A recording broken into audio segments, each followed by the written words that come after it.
Bueno, hoy la verdad que es un placer para mí entrevistar a un amigo de unos cuantos años ya, colega además, bombero profesional hace 30 años, corregime si me equivoco Ariel, y jefe del cuartel de bomberos de Moreno hace 4, ¿no?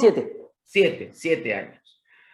Eh, Ariel, yo lo conocí, bueno, comandante Ariel Barcala, comandante mayor, perdón, Ariel Barcala, yo lo conocí haciendo una especialización en tecnología y gestión de la prevención de incendio en el INTI, y la verdad es que gracias al conocimiento que tuve con Ariel y a la participación que me dieron en algunas actividades de bomberos, aprendí todo un mundo que realmente desconocemos los profesionales y que sería importante que conociéramos un poco mejor y nos involucráramos un poco más. Por eso un poco la idea de esta entrevista.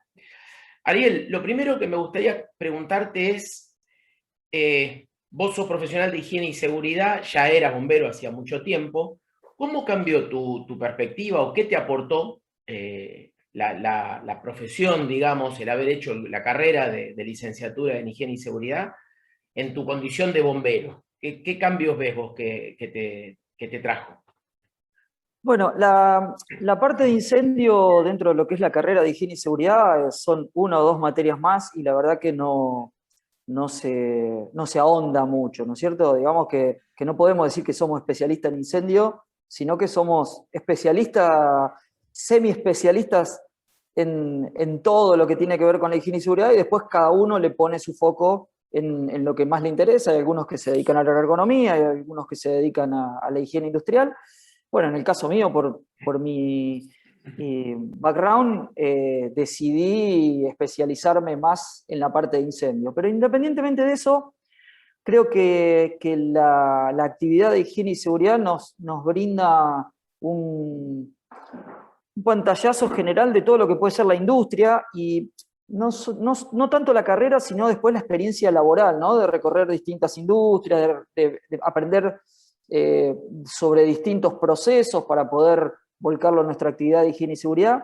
Y eso hace que cuando llegás a una intervención y sobre todo cuando son intervenciones un poco de una magnitud un poco más grande, cuando hablamos ya de incendios de depósitos, de incendios de industrias, eh, te permite evaluar un todo la situación y no solamente lo que se está quemando. Uh -huh. Eh, yo creo que si hay algo que tenemos los argentinos en general, obviamente que no todos, pero es que somos argentinos, ¿no? Y que eso de que seamos argentinos hace que en general las cosas no estén de todo bajo el marco de la legislación y bueno, parte no, una responsabilidad muy importante de todo eso es de nosotros como profesionales en higiene y seguridad.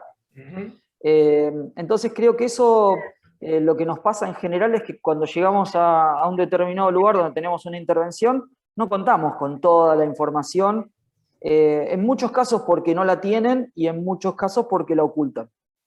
Entonces, el hecho de esa experiencia en higiene y seguridad hace que podamos evaluar si realmente hay algo que no tienen, si hay algo que nos están ocultando y cuál es aquel otro riesgo asociado que podemos llegar a tener que quizá en ese momento no está involucrado con la intervención, pero si no lo controlamos correctamente puede llegar a estarlo y ahí es donde viene el problema.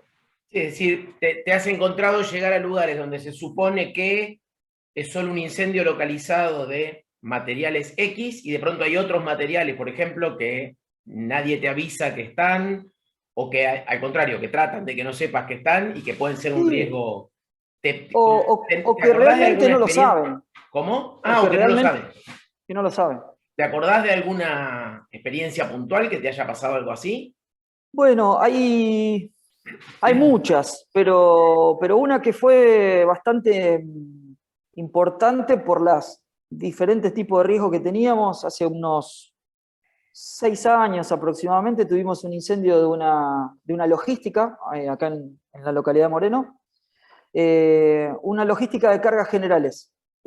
Fue un día de semana, creo que había sido un miércoles, como a las 8 de la noche, invierno, hacía mucho frío, esas noches medias de llovizna, y yo salí a cargo de la primera dotación. Cuando llegué me encontré con el depósito, estaba generalizado ya.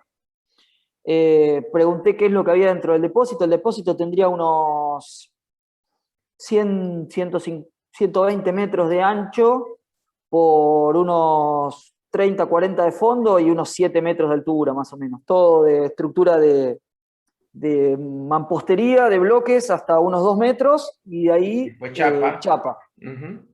Chapa. Sí. Claramente se veía de frente que en uno de los extremos había la combustión mucho más importante.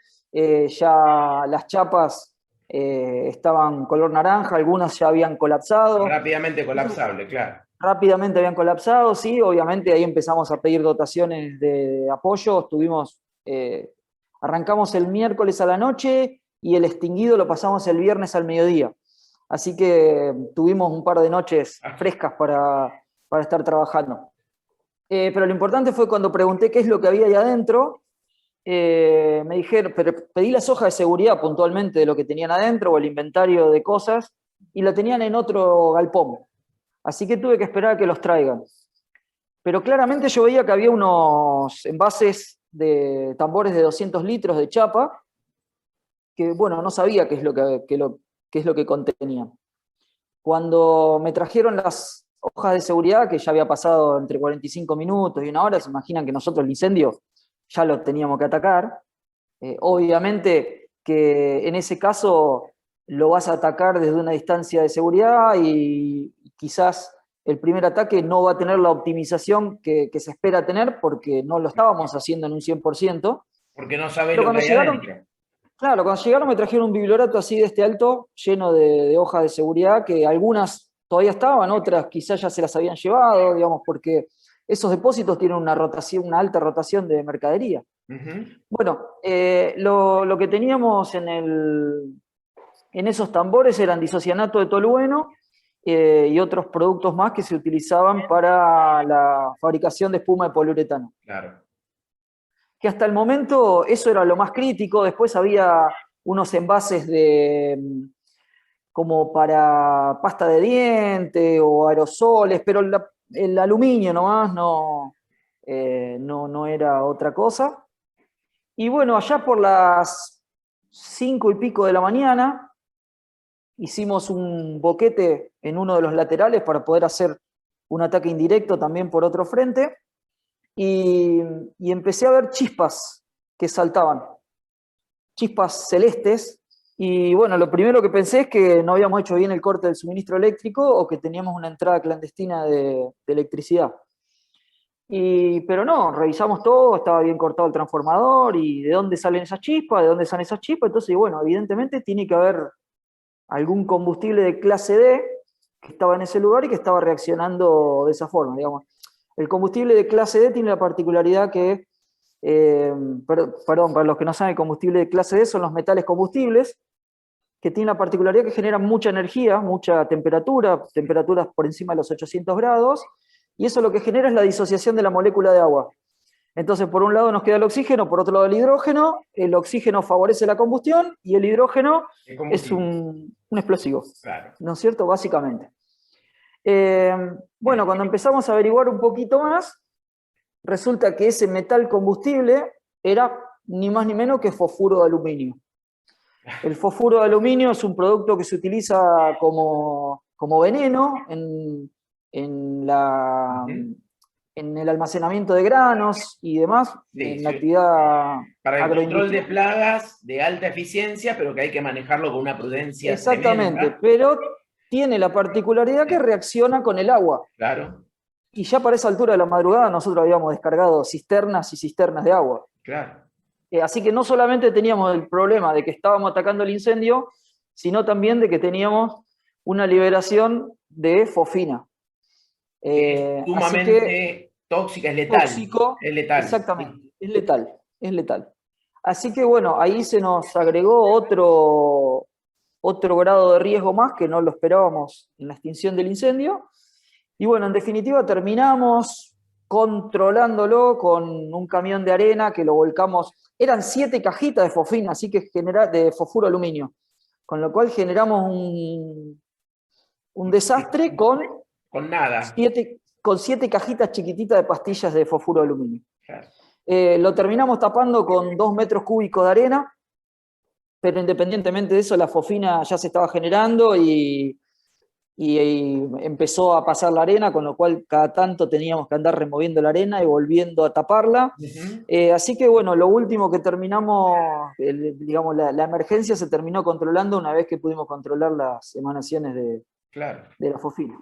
Lo que si vos lo hubieras conocido de antemano, eso se hubiera resuelto de una manera mucho más simple, por ahí aislando ese sector o Sí, trabajando. sí, aislando ese sector o dejándolo que se queme. Sí, claro. Si en definitiva ya el incendio estaba generalizado, lo hubiésemos dejado que se queme. No, en esa parte no había ningún riesgo de propagación hacia ningún otro lado, lo que estaba Ujú. adentro ya estaba todo perdido.